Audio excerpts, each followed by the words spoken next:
Praise God హల్లెలూయా.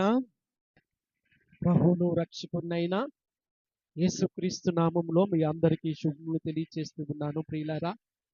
ఈ పరిశుద్ధ పునరుత్థాన దినములో దేవుని సన్నిధిలో చేరి దేవుణ్ణి స్తుతించి ఆరాధించుటకు ప్రభువు మనకిచ్చిన ఈ మంచి అవకాశాన్ని బట్టి ప్రభువుని స్తుతిస్తూ ఉన్నాను. దేవుని నామానికి మహిమ కలుగును గాక. ఆలస్యం లేకుండా దేవుని వాక్యాన్ని చదువుకొని ధ్యానం చేసుకుందాము. ఇర్మియా గ్రంథము 18వ అధ్యాయము మొదటి నుండి. యెహోవా యొద్ద నుండి ఇర్మియాకు ప్రత్యక్షమైన వాక్కు, నీవు లేచి కుమ్మరి ఇంటికి పొమ్ము, అక్కడ నా మాటలు నీకు తెలియజేతును. దై విల్ బి డన్, నీ చిత్తము నెరవేర్చబడును గాక అనే సిరీస్ లో ప్రియులారా ఇర్మియా గ్రంథం నుంచి మనము ధ్యానం చేస్తూ ఉన్నాము. ప్రవక్త అయిన ఇర్మియా జీవితంలో నుండి అనేక సందర్భాలను మనము ధ్యానం చేస్తూ ఉన్నాము. ప్రియులారా, ఇర్మియాను దేవుడు యుక్త వయస్సులో ఉండగానే పిలుచుకున్నాడు. అయితే ఇర్మియా నేను బాలుడను, నా శక్తి చాలదు అని చెప్పినా, లేదు నేను నిన్ను ఆయా జనములకు ప్రవక్తగా నియమించి ఉన్నాను అని చెప్పి ఇర్మియాను ధైర్యపరిచి సేవలోనికి పరిచర్యలోనికి పంపించినట్లుగా మనం చూస్తూ ఉన్నాము. సుమారుగా 40 సంవత్సరములు ఇర్మియా యూదా ప్రజలకు దేవుని వాక్యాన్ని అందించినట్లుగా మనము చూస్తూ ఉన్నాము. దేవుని నామానికి మహిమ కలుగును గాక. ప్రియులారా, చదువుకున్నటువంటి ఈ లేఖన భాగంలో చూసినట్లయితే దేవుడు తన ప్రజలను డిసిప్లిన్ చేసినా, క్రమశిక్షణలో పెట్టినా, తిరిగి వారిని నిర్మించడానికి, తిరిగి వారిని స్థిరపరచడానికి ఎంతో ప్రేమ చూపెడుతూ ఉన్నాడు, ఎంతో వాత్సల్యాన్ని చూపెడుతూ ఉన్నాడన్న సంగతి ఈ వాక్యము మనకు బోధిస్తూ ఉంది. దేవుని నామానికి మహిమ కలుగును గాక. వారి యొక్క అవిధేయతను బట్టి ఇశ్రాయేలు ప్రజలను దేవుడు అన్యుల చేతికి అప్పగించడానికి ఉద్దేశించినా తిరిగి వారిని హక్కును చేర్చుకోవటానికి దేవుడు ఇష్టపడుతూ ఉన్నాడనే సంగతిని ఎప్పుడూ జ్ఞాపకం పెట్టుకుంటూ ఉండాలి. అదే ఇర్మియా గ్రంథము 13వ అధ్యాయము 15వ వచనం నుండి చదివినట్లయితే, చెవియొగ్గు వినిడి, యెహోవా ఆజ్ఞ ఇచ్చుచున్నాడు, గర్వపడకుడి, ఆయన చీకటి కమ్ము చేయక మునిపే, మీ కాళ్ళు చీకటి కొండలకు తగలక మునిపే, వెలుగు కొరకు మీరు కనిపెట్టుకొనుచుండగా ఆయన దాని గాఢాంధకారముగా చేయక మునిపే, మీ దేవుడైన యెహోవా మహిమ గలవాడని ఆయనను కొనియాడుడి. అయినను మీరు ఆ మాట విననొల్లని ఎడల మీ గర్వమును బట్టి నేను చాటున ఏడ్చుదును. అవును ప్రియులారా, విననొల్లని మన ఆలోచన విధానాన్ని బట్టి, మన గర్వాన్ని బట్టి, మన అవిధేయతను బట్టి, మన పాపాన్ని బట్టి, మన అపరాధములను బట్టి దేవుడు చాటున వెళ్ళి ఏడుస్తాడు తప్ప మనల్ని శిక్షించాలని ఆయన ఉద్దేశం కాదు. అంతకీ విననప్పుడు, ఆయన మాట లక్ష్య పెట్టినప్పుడు, నిబంధనను అనుసరించి జీవించలేనప్పుడు మాత్రము దేవుడు తన ప్రజలను డిసిప్లిన్ చేయవలసినటువంటి అవసరత ఎంతైనా ఉందని దేవుని వాక్యంలో మనం చూస్తూ ఉన్నాము. దేవుని నామానికి మహిమ కలుగును గాక. ఇశ్రాయేలు ప్రజలను ఆ విధంగా డిసిప్లిన్ చేయాలని దేవుడు చూస్తూ ఉండినప్పుడు ప్రియులారా, వారు వినకపోయినా దేవుడు ఇర్మియాను ప్రవక్తగా లేపి తన వాక్యాన్ని, తన ఉద్దేశాన్ని, తన సంకల్పాన్ని దేవుని ప్రజలకు తెలియచేయడం అనేది మనం చూస్తూ ఉన్నాము. ఈ సందర్భంలో దేవుడు ఇర్మియాను కుమ్మరి దగ్గరికి వెళ్ళమని చెప్తూ ఉన్నాడు. 18వ అధ్యాయము మొదటి వచనము, యెహోవా యొద్ద నుండి ఇర్మియాకు ప్రత్యక్షమైన వాక్కు, నీవు లేచి కుమ్మరి ఇంటికి పొమ్ము, అక్కడ నా మాటలు నీకు తెలియజేతును. దేవుని నామానికి మహిమ కలుగును గాక. ప్రియులారా, ప్రవక్త యొక్క ప్రశ్నించినటువంటి విధేయత ఇక్కడ మనకు కనబడతా ఉంది. ప్రవక్త ఎక్కడికి వెళ్ళమంటే అక్కడకు వెళుతూ ఉన్నాడు. దేవుడు ఏ మాట చెప్తే ఆ మాట ప్రకారము ప్రవక్త జీవించడం అనేది చాలా ఆశీర్వాదకరమైనటువంటి సంగతి. దేవుని నామానికి మహిమ కలుగును గాక. 16వ అధ్యాయము 2, 3 వచనాలు.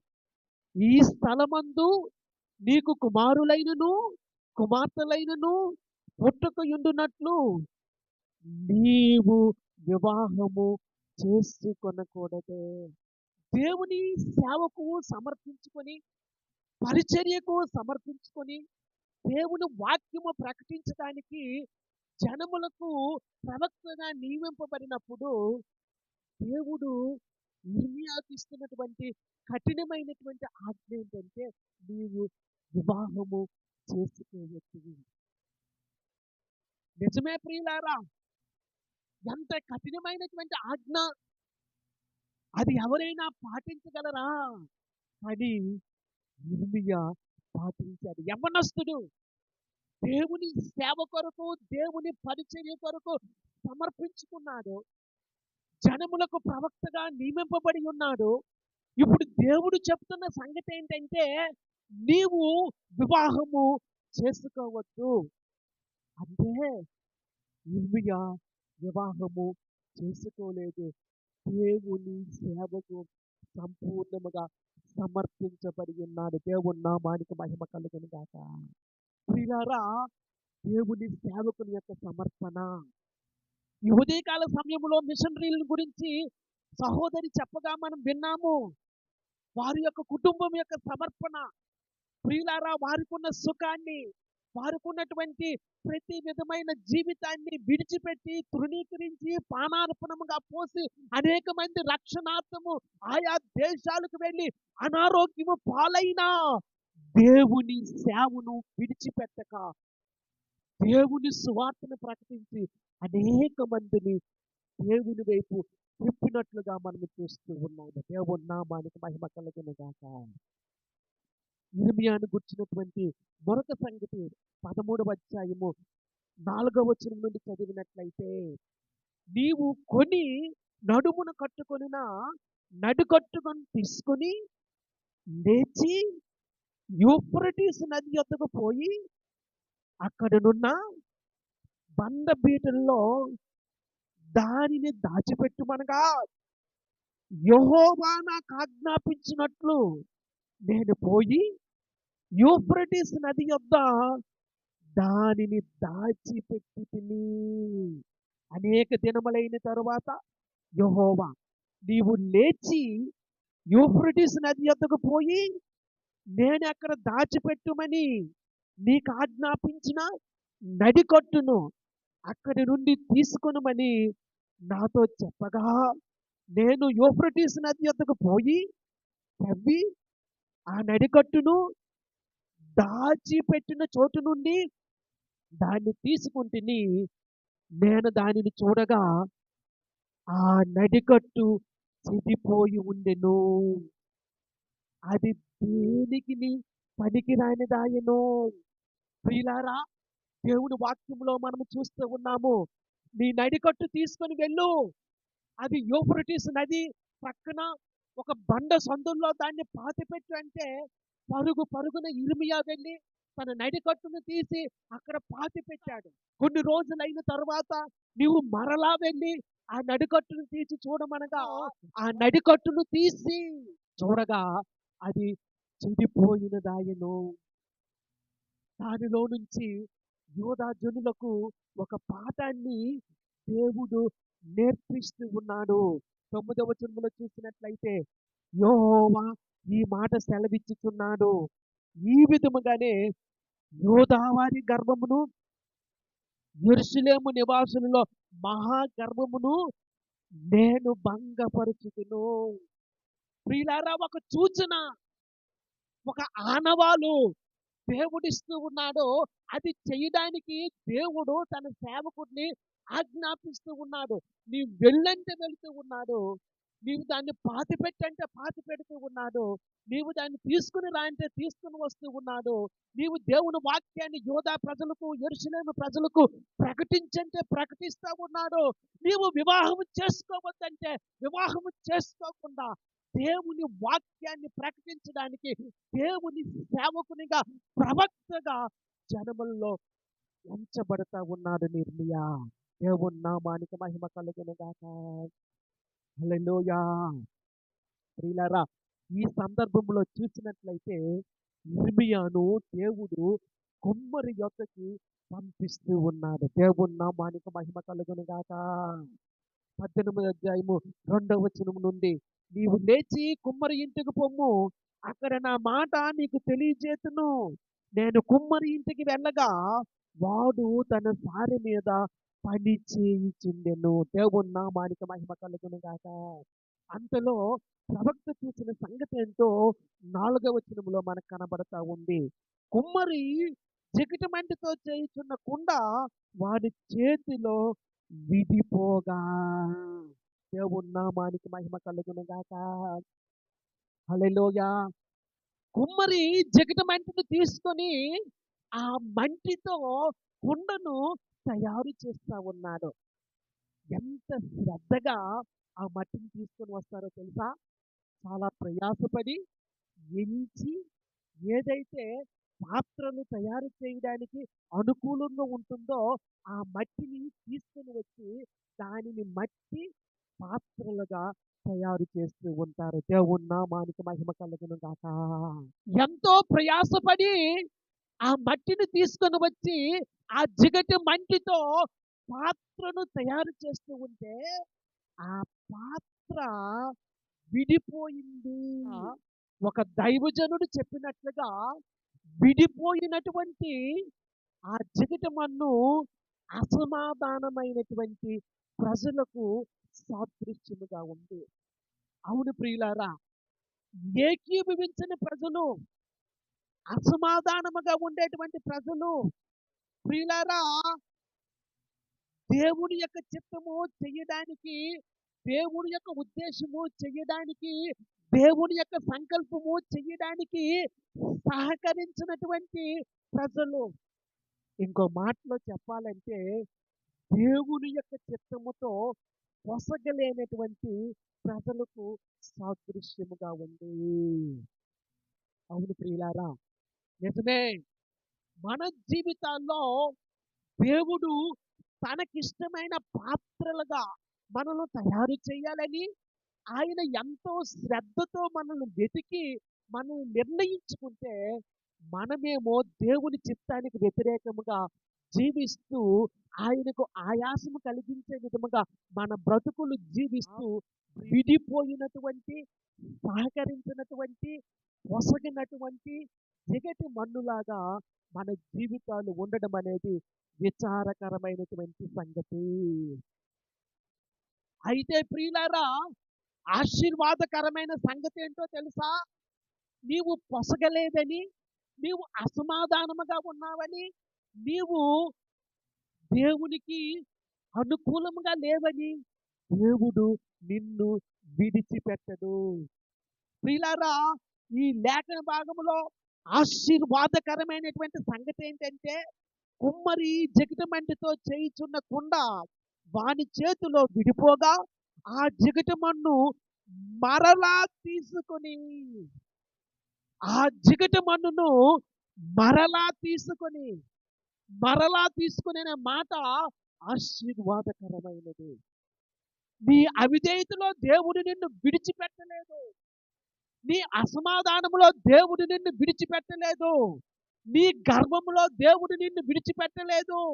నీ పొసగని తనములో దేవుడు నిన్ను విడిచిపెట్టలేదు. కానీ దేవుడు తన కనికరము చొప్పున మరలా ఆ జిగటి మన్నును తీసుకొని ఆయనకు యుక్తమైన పాత్రగా చేస్తూ ఉన్నాడు. జిగటి మన్నును మరలా తీసుకొని కుమ్మరి తనకు యుక్తమైనట్లుగా దానితో మరి ఒక కుండ చేసెను. దేవుని నామానికి మహిమ కలుగును గాక.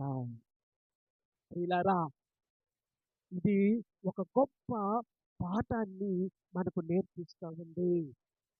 ఇశ్రాయేలు ప్రజలు అవిధేయమైన పాత్ర, అసమాధానమైన పాత్ర, పొసగనటువంటి ప్రజలు, అవిధేయమైనటువంటి ప్రజలు, మెడ వంచినటువంటి జనులు. అటువంటి వారితో దేవుడు తిరిగి వారిని సమకూర్చి మరలా తనకిష్టమైనటువంటి, తనకు యుక్తమైనటువంటి పాత్రగా దేవుడు నిర్మిస్తూ ఉన్నాడు. దేవుని నామానికి మహిమ కలుగును గాక. ఇదే వర్తమానాన్ని ప్రవక్త ద్వారా దేవుడు యోధా ప్రజలకు, యెరూషలేము నివాసులకు తెలియచేస్తూ ఉన్నాడు. ప్రియులారా, ఇది దేశమంతటికి అన్వయించబడినటువంటి, ప్రకటించబడినటువంటి వాక్యమైనప్పటికీ ప్రతి ఒక్కరూ కూడా వ్యక్తిగతముగా దేవునికి సమర్పించుకోవలసినటువంటి అవసరత ఎంతైనా ఉంది. ప్రియులారా, వారు రెసిస్ట్ చేస్తూ ఉన్నారు, వారు అడ్డుకుంటూ ఉన్నారు. ప్రియులారా, అడ్డుకోవడం అనేది మనలను నాశనంలోనికి నడిపిస్తూ ఉందనే సంగతిని ఎప్పుడు జ్ఞాపకం చేసుకుంటూ ఉండాలి. దేవుడు నిన్ను ఒక పాత్రగా నిర్మిస్తూ ఉండినప్పుడు, దేవుడు నిన్నొక కుండగా తయారు చేస్తూ ఉండినప్పుడు, నాకొద్దు అని విడిపోయినట్లయితే, నాకొద్దు అని అసమాధాన పడినట్లయితే, ఆ పాత్రను తిరిగి దేవుడు తిరిగి ఆ ముద్దను కలిపి తనకిష్టమైన పాత్రగా దేవుడు నిర్మిస్తాడు. దేవుని నామానికి మహిమ కలుగును గాక. రోమీయులకు రాసిన పత్రిక 9వ అధ్యాయము 20వ వచనము. అవును గాని ఓ మనుష్యుడా, దేవునికి ఎదురు చెప్పుటకు నీవెవడము? నన్నెందుకు ఇలాగూ చేస్తువని రూపింపబడినది రూపించిన వానితో చెప్పునా? అవును, నన్నెందుకు ఈ విధంగా చేశావు, నన్నెందుకు ఈ విధంగా నిర్మించావు అని మన నిర్మాణకుడైనటువంటి దేవునితో, మన శిల్పకారుడైనటువంటి, మన పరమ కుమ్మరైనటువంటి దేవునితో మనము చెప్పలేము. దేవుడు మనల్ని ఈ విధముగా నిర్మించాడు అంటే దేవుని కృప. దేవుడు ఈ విధమైన పాత్రగా దేవుడు మనల్ని చేశాడు అంటే దేవుని కృప. ఈ విధమైన పరికరముగా, ఇన్స్ట్రుమెంట్గా దేవుడు మనల్ని చేశాడు అంటే దేవుని కృప. ప్రియులారా, ఆయన యొక్క సార్వభౌమత్వం అనేది ఇక్కడ మనకు స్పష్టముగా కనపడతా ఉంది. దేవుని నామానికి మహిమ కలుగును గాక. విరిగిపోయిన, అసమాధానమైన జిగట మన్నును దేవుడు తిరిగి తనకు యుక్తమైన మరి ఒక పాత్రగా మార్చుకొనగలడు, మలచుకొనగలడు. దేవుని నామానికి మహిమ కలుగును గాక. 5వ వచనంలో చూసినట్లయితే, ఇర్మీయా గ్రంథము 18వ అధ్యాయం 5వ వచనంలో, అంతటా యెహోవా వాక్కు నాకు ప్రత్యక్షమై ఇలాగూ సెలవిచ్చెను, ఇశ్రాయేలు వారులారా, ఈ కుమ్మరి బండికి చేసినట్లు నేను మీకు చెయ్యలేనా? ఇదే యెహోవా వాక్కు. చికటి మన్ను కుమ్మరి చేతిలో ఉన్నట్లుగా ఇశ్రాయేలు వారులారా, మీరు నా చేతిలో ఉన్నారు. దేవుని నామానికి మహిమ కలుగును గాక. దేవుని యొక్క సందేశము, దేవుని యొక్క వర్తమానం ఏంటంటే, ఈ కుమ్మరి చేసినట్లు నేను మీకు చెయ్యలేనా?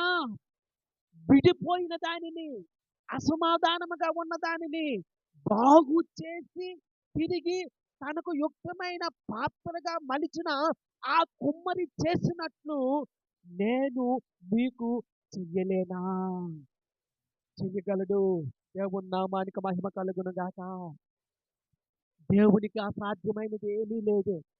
కాకపోతే ఆయనకి ఇష్టమైన పాత్రగా మనం ఉండాలి, విధేయత చూపించాలి. దేవుని నామానికి మహిమ కలుగును గాక. హల్లెలూయా. దేవునికి విధేయమైన పాత్రగా మనం ఉండాలి, దేవునికి విధేయత చూపించాలి. ఒకవేళ దేవునికి మనం విధేయత చూపించకపోయినట్లయితే, ఆయనకు ఏ విధముగా విధేయత చూపించాలో ఆ విధముగా దేవుడు మనలను మలుచుకోగలడు. ప్రియులారా, ఇశ్రాయేలీయులు దేవునికి వ్యతిరేకముగా జీవిస్తూ వారి ఇష్టానుసారముగా ఉంటున్నప్పుడు దేవుడు వారితో చెప్పిన మాట, ఈ కుమ్మరి జిగటమంటికి చేసినట్లుగా నేను మీకు చెయ్యలేనా? ఇశ్రాయేలు వారులారా, మీరు నా చేతిలో ఉన్నారు. దాన్ని పెళ్లగిద్దుననియు, విరగొట్టుదుననియు, నశింపజేతుననియు, ఏదో ఒక జనమును గూర్చి, రాజ్యమును గూర్చి గాని నేను చెప్పి ఉండగా, ఏ జనమును గూర్చి నేను చెప్పితునో ఆ జనము చెడుతనము చేయుట మానిన ఎడల నేను వారికి చేయనుద్దేశించిన కీడును గూర్చి సంతాపపడుదును. మంచి మాట ప్రియులారా. దేవుని నామానికి మహిమ కలుగును గాక. ఏ జనము గూర్చైనా ఏదైనా ఒక సంగతిని నేను వారికి తెలియజేసినప్పుడు ప్రియులారా, దేవుని వాక్యం మనకు చూపెడతా ఉంది. పెళ్ళగింతుననియు, విరుగొట్టుతుననియు, నశింపజేయుదుననియు, ఏదో ఒక జనమును గూర్చి, దాని రాజ్యమును గూర్చి కానీ నేను చెప్పి ఉండగా, ఏ జనమును గూర్చి నేను చెప్పితునో ఆ జనము చెడుతనము చేయుట మానిన ఎడల నేను వారికి చేయనుద్దేశించిన కీడును గూర్చి సంతాపపడుదును. దేవుని నామానికి మహిమ కలుగును గాక. అవును ప్రియులారా, దేవుడు ఏదైనా ఒక సంగతి చెప్పి మీరు నా మాట వినలేదు గనక, నాకు అవిధేయత చూపించారు గనక దిద్దుకోమని చెప్పినప్పుడు వారు దిద్దుకున్నట్లయితే, ఒక దేశమే కావచ్చు, ఒక సంఘమే కావచ్చు, ఒక కుటుంబమే కావచ్చు, ఒక వ్యక్తే కావచ్చు, ఎవరైనా కానీ దేవుడు దిద్దుకోమని చూపించినప్పుడు దిద్దుకున్నట్లయితే, సరిచేసుకోమని చెప్పినప్పుడు సరిచేసుకున్నట్లయితే, ప్రియులారా, తాను చేయనుద్దేశించిన కీడును చేయక సంతాపపడతాను అని దేవుని మాట మనకు తెలియజేస్తా ఉంది. దేవుని నామానికి మహిమ కలుగును గాక. యోనా జీవిత చరిత్ర గురించి మనం చదువుతాం. సండే స్కూల్ పిల్లలు కూడా పాటలు పాడుతూ ఉంటారు. యోనా జీవిత చరిత్ర అనేది ఏదో సండే స్కూల్ స్టోరీ కాదు. దేవుడు ఒక పట్టణాన్ని గురించి ఎంతో మంచి పాఠాన్ని మనకు నేర్పిస్తున్నటువంటి పుస్తకం అది.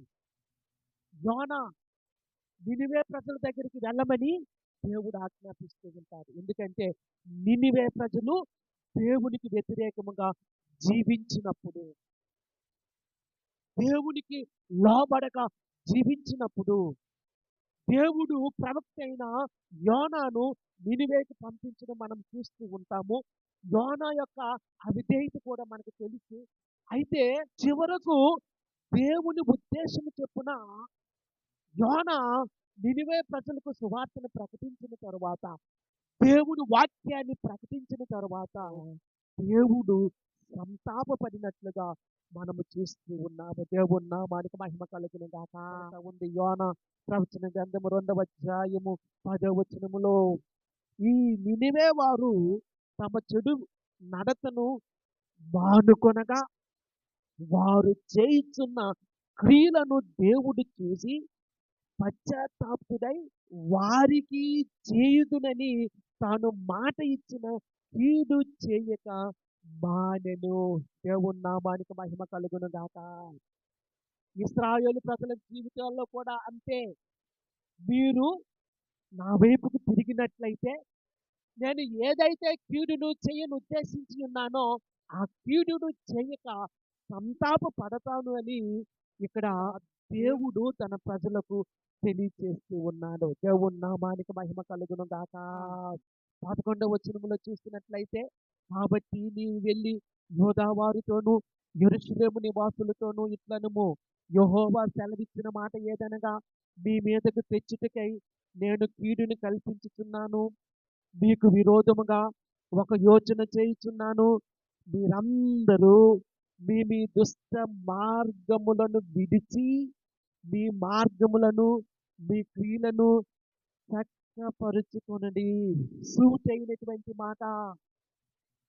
మీ మీ దుష్ట మార్గములను విడిచి మీ క్రియలను చక్కదిద్దుకొనుడి. మీ క్రియలను చక్కదిద్దుకొనుడి. ప్రియులారా, ఈ మాట ఈ దినాన సంఘానికి వ్యక్తిగతంగా మనకు వర్తిస్తూ ఉంది. దేవుని నామానికి మహిమ కలుగును గాక. దేవుని మాట మీ మార్గములను, మీ క్రియలను చక్కపరుచుకునండి. దేవుడు అవకాశం ఇస్తూ ఉన్నాడు. దేవుడు ఎప్పుడు తీర్పు తీర్చే ముందు ఆయన చేసే కార్యం ఏంటంటే తన ప్రజలను హెచ్చరించి, గద్దించి అవకాశం ఇస్తాడు. దానిని గ్రహించుకొని మనం మారు మనసు పొంది దేవుని వైపుకు తిరిగినట్లయితే ఆయన సంతాపపడతాడు. కానీ ఇశ్రాయేలు ప్రజలు ఆ విధముగా తిరగలేదండి.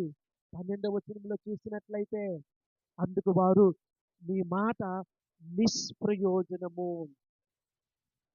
ఎన్నిసార్లు చెప్పినా వారికి ఆ మాట ప్రయోజనకరమైనదిగా కనిపించలేదు. వారికి అది ఏ విధముగా ఉందంటే నిష్ప్రయోజనముగా కనబడతా ఉంది.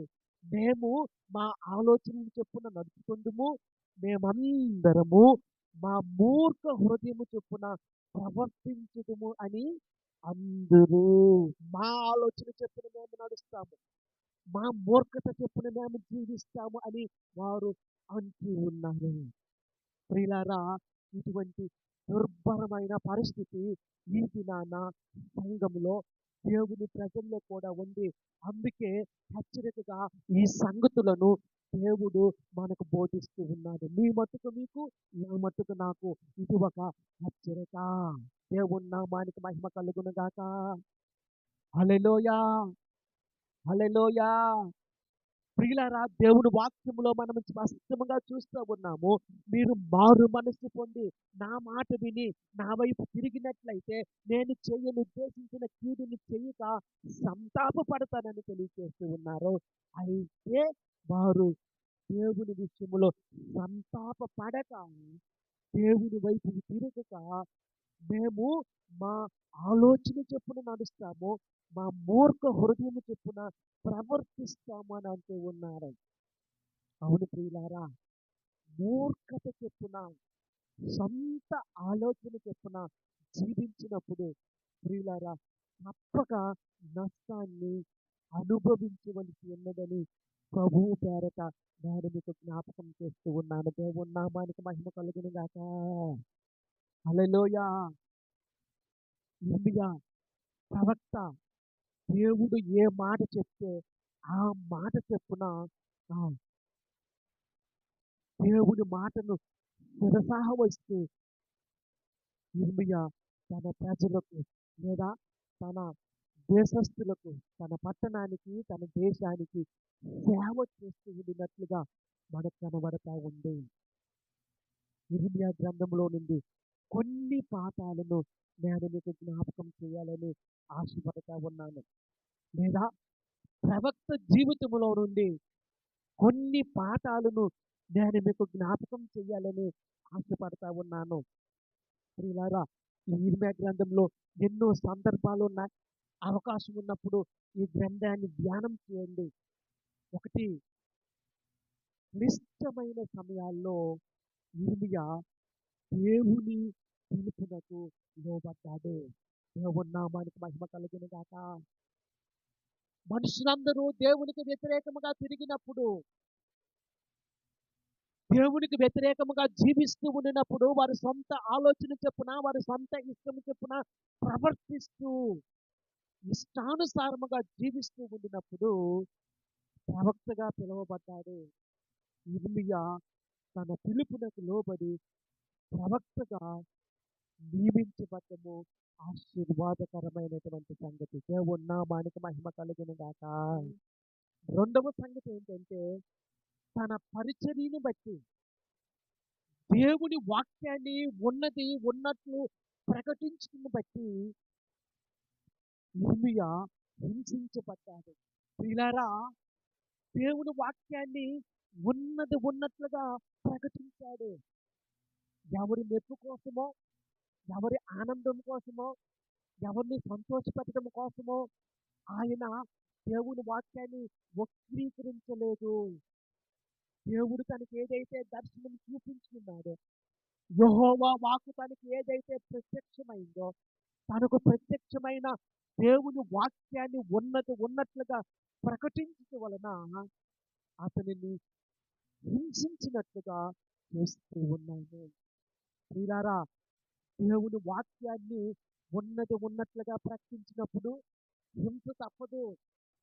ఈ దినాల్లో కూడా కాంప్రమైజ్ లేకుండా, రాజీ పడకుండా దేవుని వాక్యాన్ని మనము ప్రకటించవలసి ఉన్నది, సాక్ష్యం ఇవ్వవలసి ఉన్నది. అది ఎవరైనా కానీ, ఎక్కడైనా కానీ, ఏ స్థలంలోనైనా కానీ, మన ఇరుగు పొరుగు వారు కావచ్చు, మనం పనిచేస్తున్న స్థలం కావచ్చు, లేదా ఇంకెక్కడైనా కావచ్చు. దేవుడు మనకు అవకాశం ఇచ్చినప్పుడు దేవుని వాక్యాన్ని మనము ప్రకటించవలసి ఉన్నది, సాక్ష్యం ఇవ్వవలసి ఉన్నది. దాని వలన మనకు శ్రమ కలిగిన లేదా హింసించబడినా రాజీ పడకూడదు. దేవుని నామానికి మహిమ కలుగును గాక. హల్లెలూయా. మూడవది, యిర్మీయా ఇశ్రాయేలు యొక్క పాపాన్ని చూచి చూడనట్టు ప్రవర్తించలేదు. ప్రియులారా, వారి యొక్క పాపాన్ని చూసి గుడ్డితనముగా ఉండిపోలేదు. దేవుడు తనకు చూపించినటువంటి సంగతులను వారికి బోధించి వారి పాపాన్ని ఎత్తి చూపెడతా ఉన్నాడు. అవును ప్రియులారా, కొన్నిసార్లు మన బలహీనతలు చూపించినప్పుడు మనకు కోపం వస్తూ ఉంటది. దేవుడు మన బలహీనతలను చూపించినప్పుడు మనకు ఇగో ఫీలింగ్ వస్తూ ఉంటది. ఫలానా వ్యక్తి నాకు చెప్పడమా, ఫలానా వ్యక్తి నాకు బోధించడమా అని అనుకుంటూ ఉంటాం. కానీ ప్రియులారా, యిర్మీయా ప్రజల యొక్క పాపాన్ని లేదా దేశంలో ఉన్న పాపాన్ని చూసి కళ్ళు మూసుకోలేదు, కానీ వారి యొక్క పాపాన్ని ఎత్తి చూపించి దేవుని యొక్క వాక్యాన్ని వారికి బోధించినట్లుగా మనం చూస్తూ ఉన్నాము. ప్రియులారా, దేవుని యొక్క వాక్యాన్ని బోధించడము గొప్ప సంగతి. పాపాన్ని ఎత్తి చూపించడము గొప్ప సంగతి.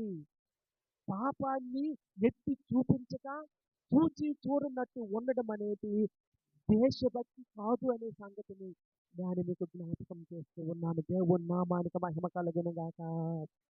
హల్లెలూయా. నాలుగవ సంగతి ఏంటంటే, దైవజనుడు యిర్మీయా కూడా మనోభావాలున్నాయి. ఆయన దుఃఖించినట్లుగా, కన్నీరు కార్చినట్లుగా మనము చూస్తూ ఉన్నాము. అవును ప్రియులారా, దేవుని వాక్యములో మనము చూస్తూ ఉన్నాము. వారు ఎంతగానో హింసించారు. వారి అవిధేయతను బట్టి, వారి అక్రమమును బట్టి, విగ్రహారాధనను బట్టి రాజులైన వారు, నాయకులైన వారు, యాజకులైన వారు, వారు జీవిస్తున్న అక్రమమైన జీవితాన్ని బట్టి యిర్మీయా కన్నీరు కార్చి దుఃఖించినట్లుగా దేవుని వాక్యములో మనకు కనబడతా ఉంది. దేవుని నామానికి మహిమ కలుగును గాక. హల్లెలూయా. ఐదవ సంగతి ఏంటంటే, సక్సెస్ అనేది ప్రాముఖ్యము కాదు, ఫెయిత్ఫుల్నెస్ అనేది ప్రాముఖ్యము. తను దేవుని వాక్యాన్ని ప్రకటించడం వలన, దేవుని వాక్యాన్ని బోధించడం వలన ఎంతవరకు సఫలీకృతుడయ్యాడనేది కాదు ఇక్కడ. తానుకు లేదా తనకు ప్రత్యక్షమైన దేవుని వాక్యాన్ని ఎంత నమ్మకముగా ప్రకటించాడు అనేది ప్రాముఖ్యమైన సంగతి. దేవుని నామానికి మహిమ కలుగును గాక. I repeat my word. తాను దేవుని వాక్యాన్ని ప్రకటించడంలో ఎంత సఫలీకృతుడయ్యాడనేది ప్రాముఖ్యము కాదు, దేవుని వాక్యాన్ని ఎంత నమ్మకముగా ఉన్నది ఉన్నట్లు ప్రకటించాడు అనేది ప్రాముఖ్యమైన సంగతి. Not success but faithfulness. దేవుని నామానికి మహిమ కలుగును గాక. ఈ రోజుల్లో చాలా మంది సక్సెస్ని చూస్తా ఉన్నారు. ఒక 500 మంది విశ్వాసులుండి లేదా ఒక 1000 మంది విశ్వాసులుంటే సక్సెస్గా చెప్పుకున్నటువంటి దినాలు ఇవి. ప్రియులారా, దేవుడు ఎప్పుడు కూడా అటువంటి సక్సెస్ని గురించి చూడడు, మన నమ్మకత్వాన్ని చూస్తాడు. దేవుని నామానికి మహిమ కలుగును గాక. ఎంత నమ్మకముగా దేవుని వాక్యాన్ని ప్రకటిస్తూ ఉన్నామో, ఎంత నమ్మకముగా దేవుని వాక్యాన్ని బోధిస్తూ ఉన్నామనేది ప్రాముఖ్యమైన సంగతి. రాజీ లేకుండగా, ఏమండి, రాజీ పడకుండగా, మెప్పు కోసము కాక దేవుని వాక్యాన్ని ఉన్నది ఉన్నట్లుగా ప్రకటించడం అనేది ఆశీర్వాదకరమైనటువంటి సంగతి. దేవుని నామానికి మహిమ కలుగును గాక. ఆరవ సంగతి ఏంటంటే, ప్రవక్త యిర్మీయా క్రీస్తు సారూప్యంలోనికి మలచబడ్డం అనేది ఆశీర్వాదకరమైనటువంటి సంగతి.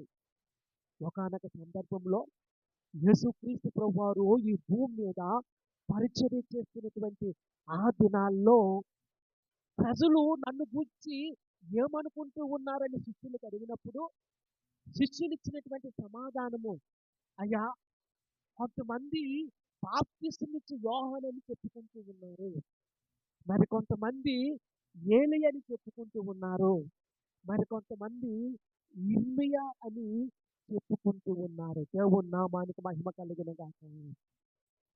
యిర్మీయా జీవితము, యిర్మీయా పరిచర్య క్రీస్తుతో పోల్చడం అనేది ఆశీర్వాదకరమైనటువంటి సంగతి. దేవుని నామానికి మహిమ కలుగును గాక.